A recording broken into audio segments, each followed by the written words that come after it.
Greetings, everyone. I'm Mike Peden. She's LaToya Turk.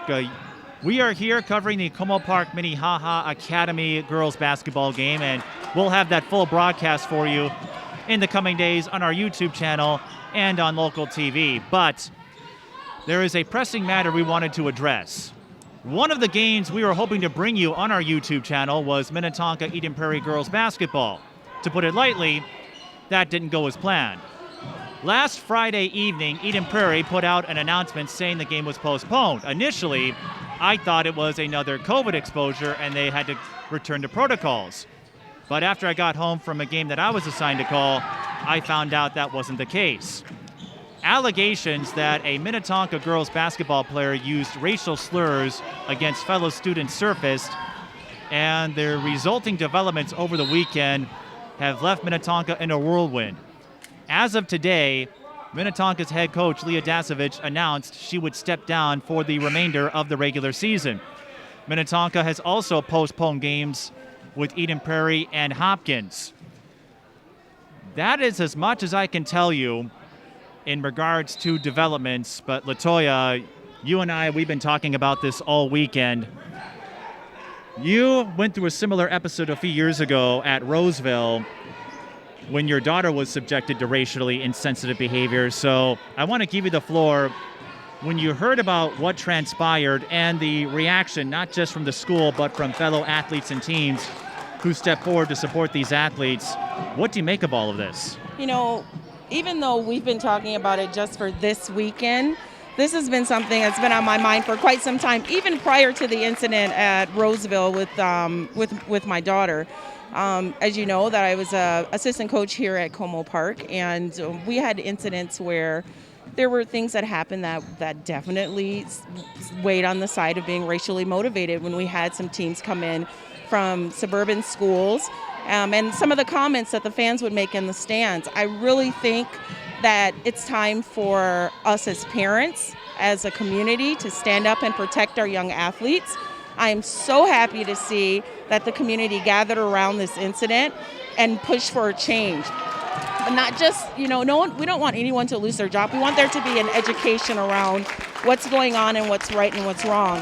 And a lot of times we kind of poo-poo it and push it under the rug and say, no, it wasn't racially motivated. And I always say, could you do that at your place of employment? If you can't do it at your place of employment and you'd be dismissed for it, then you know it's not okay in our sports arena. And so we have to take a stance against that type of behavior. You can simply Google racism in girls basketball, and Minnesota comes up far too often of incidents that are happening, primarily with fans in the stands. We don't necessarily always see it as teammates on the team, but we have to monitor those locker rooms. We have to monitor what our kids are saying on social media, because it can be so detrimental to the program and their future and the safety of the players and the families on the teams. And so I'm just really proud of the community for stepping up and making a stance on what is going to be acceptable and what's not going to be acceptable as far as behavior and dialogue when it comes to race, color, and gender with our female athletes. And so, I applaud them, because it hasn't always been like that. There has been a fear factor, and that's the way that it is. And we've seen kids suffer for years in programs under tyrant pressure or being racially profiled because of the color of their skin, and also their culture. It's not just a black-white thing. We had an incident a couple of weeks ago where a referee demanded that a young lady of the Hmong culture cut her red string off of her arm. Totally unacceptable. And so we have to do a lot of education.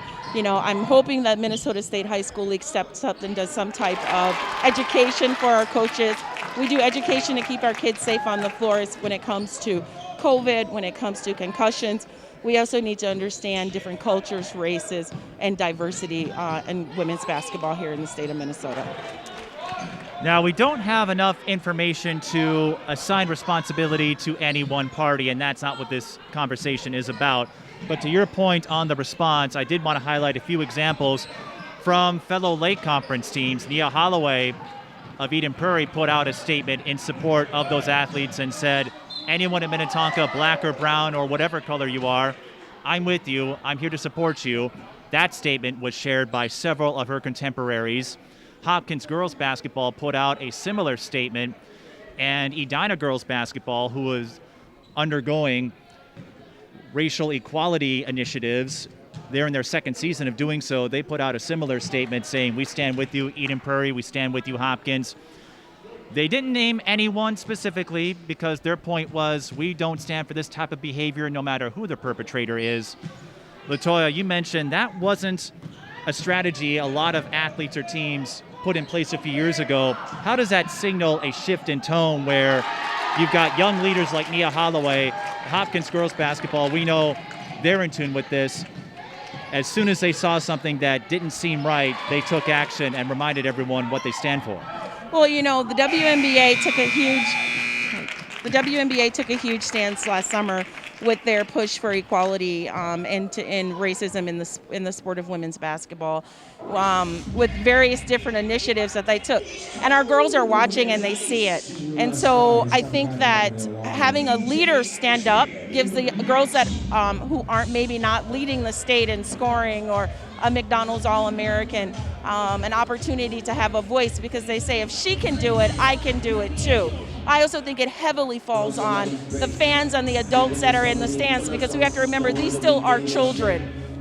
We have very few athletes who are seniors who are already 18, and so they still have very naive minds. And so we have to be the lead on that. And so if we are in the stands and we hear something or we see something that's posted, it's our obligation.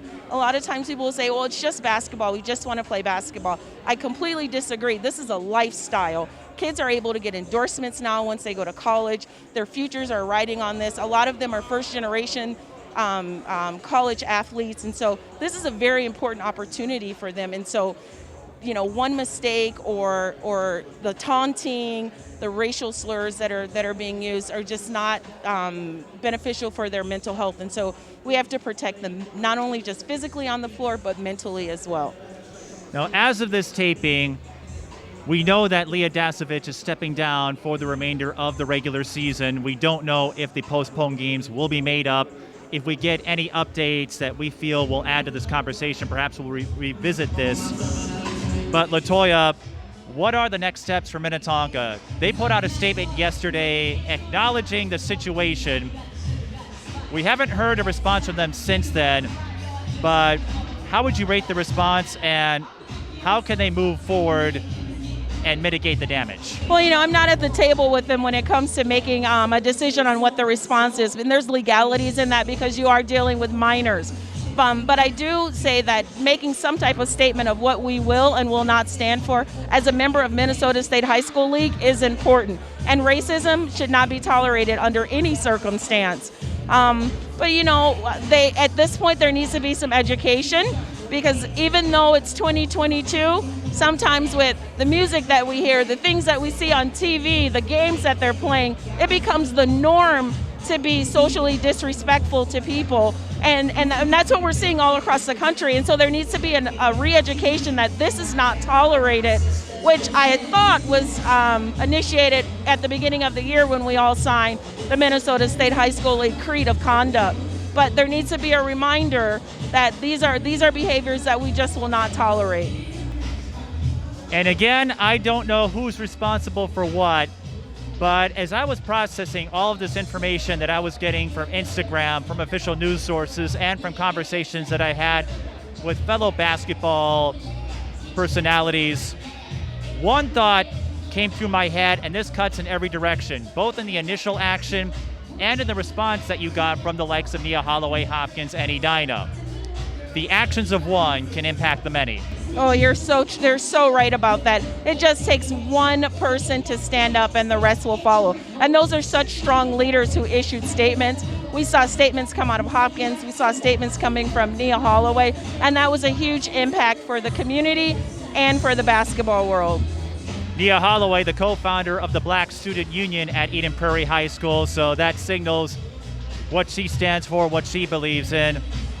We'll find out what happens in the coming days and weeks. And LaToya, for Minnetonka, we'll see if they're able to finish their season, but this is coming in the midst of what could be an intense postseason push. As you noted, you're not in there, you're not in the trenches, but what would you tell the players who are stuck in an awkward position. Fox 9 put out a story with Aaliyah Crump's father, who noted as much. How would you guide them through a situation none of them signed up for? Yeah, basketball is one of the longest seasons in the state when it comes to high school sports. And so these coaches and these young ladies spend a lot of time together, especially if you play a junior varsity roster and a varsity roster. You're probably spending more time with your coach than you are with your parents. And so it's a perfect opportunity for them to sit down and have some private, transparent dialogue about what happened, because it's in their house. And so I think it's okay to have transparent dialogue about what happened and how do we move forward. Might require for them to bring in some outside resources to be able to sift through all of that and figure out what's the next goals.